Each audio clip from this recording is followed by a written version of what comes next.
What's going on, guys? I'm gonna make another video here. I'm gonna just talk briefly about the importance of your dog's behavior and how you get your dogs under control, or at the very minimum get some results that you want out of your pups or out of your dogs. It's all about really consistency and patience, which, I mean, let's be honest here, we all lose patience with our dogs from time to time.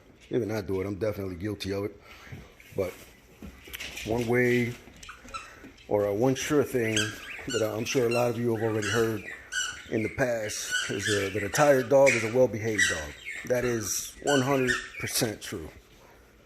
100% true. So I'm gonna just go, just exercise them a tiny bit before I feed them. I mentioned before in another video, I like to take my their feeding time so that I can teach them a little bit, just basic stuff, basic training. And I don't mean like, boot camp, just basic obedience training. And yeah, let's see how it goes from there. Watch, Ross, go. So I take the little laser thing, as I mentioned before. I'm actually using one of these since my other one died. Let's see if they pay attention to it. I put their bed there in the middle so that they give them an obstacle, because these guys, they like to jump. So let's see. I'm trying to do this one-handed, guys. I'm sorry.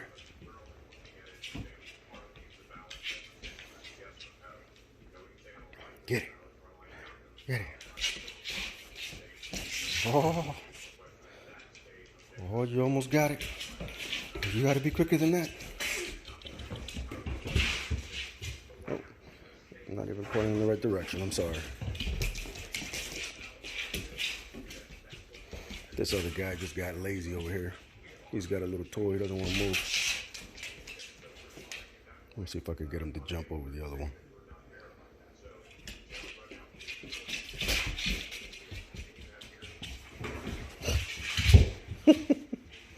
Careful, buddy. Oh, I got him up. Let's go, Butch. Get it, Butch. Get it, Butch. Yeah. So, I mean, you got the basics there. That's pretty much that. I'm not going to do that for 30 minutes on the phone here, but I do want to show you,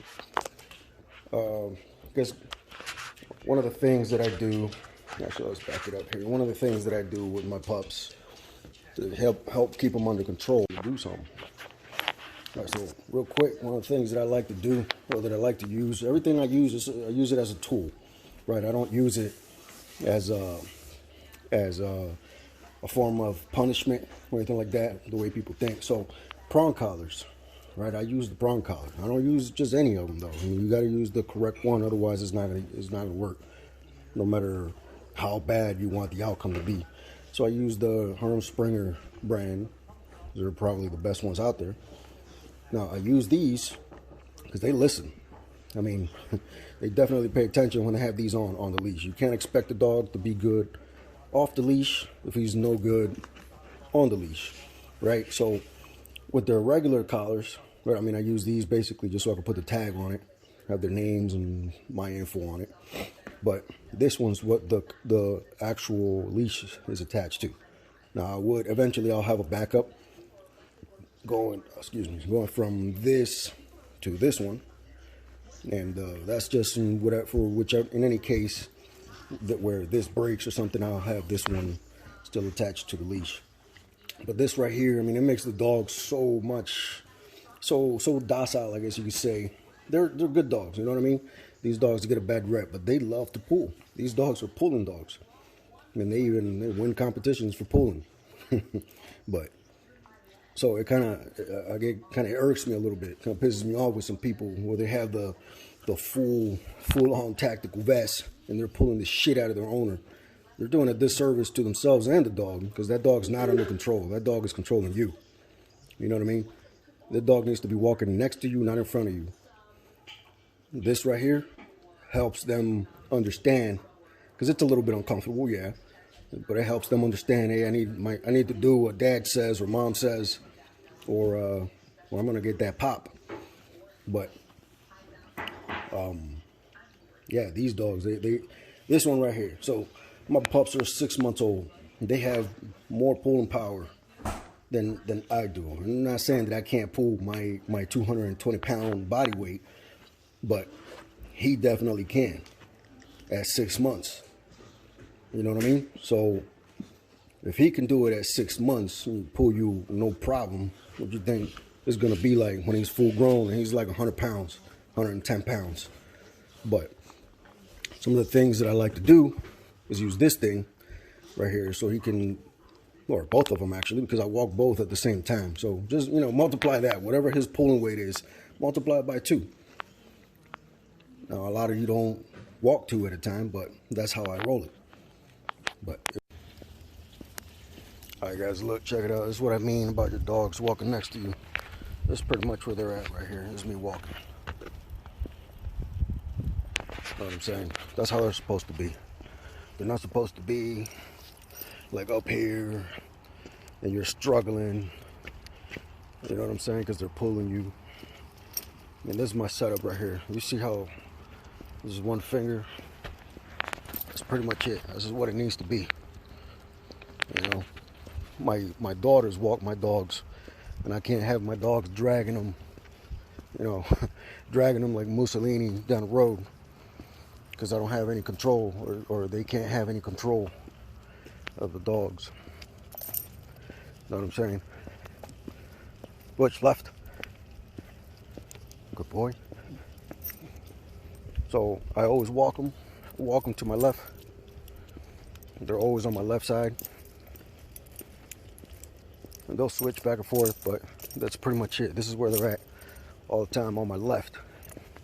If they get too close or trying to, you know, almost forcing me to move like this, left, left.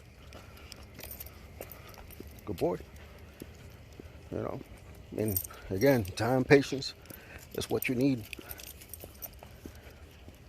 But they're supposed to walk beside you. Not, you don't need to drag them, and they sure as hell don't need to be dragging you. Left. Good boy. But again, you know, this is it. This is how I'm walking them, with a finger. My 5-year-old, my 5-year-old needs to be able to walk my dogs without them getting dragged. So again, you know, you got the prong collar. It's not for pain. It's not for pain. It's not for punishment, anything like that. It's just a tool so they listen. You know, they're puppies. They get distracted a hell of a lot. Lots of smells out here. Come. They come. You know, see other dogs. They normally they would want to pull towards them. You don't want that. Definitely don't want that, because you don't know how much training that other dog has, especially if it's a full-grown dog. But you know, they're puppies. They want to get into everything. They're curious. You know what I mean? So you want them to listen. Come, hey, sit, Butch, sit.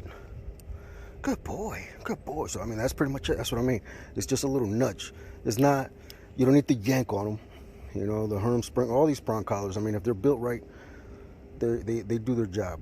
Especially the Herm Springer one. They're made so that it distributes the pressure evenly throughout the neck. You know what I'm saying? All the other ones, they're kind of, the designs might be similar, but they don't work the same.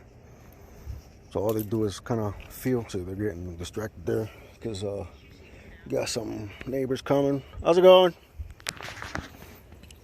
So, you know, they're curious. So I just nudge them in the direction I need to come, or I need them to go. And they come. Yes, good boys. Know what I'm saying? Had they just been wearing, saying they're still trying to turn around. Had they just been wearing the normal collars, yeah, they'd be all over the place. I wouldn't be able to to get them to go. Come, face forward. So that's it. I mean, again, it's not for pain. It's not for any sort of punishment. It's a training tool, so they know what I want them to do, and they get rewarded for doing what I need them to do.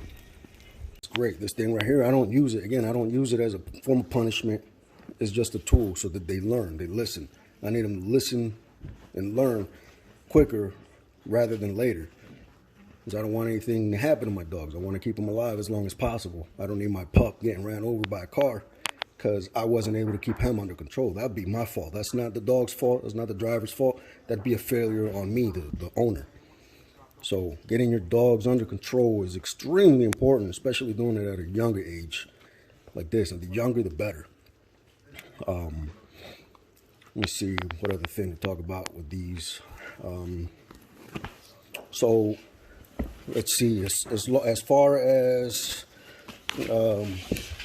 puppy biting, let's say puppy biting, these guys don't do it anymore, but they did for quite some time. This guy in particular, Bronson, I mean, he was terrible with it. He did it almost like he was like a Rottie. He was like a Rottweiler. Like he used to play bite with a purpose. Like it was vengeful. That shit was vicious. And they still do it amongst themselves, but he doesn't do it to me or my daughters anymore. He definitely grew out of it. And I guess I could go through how I was able to do it. With him, I had to use every single method that I found on YouTube, which was, one, again, the prong collar.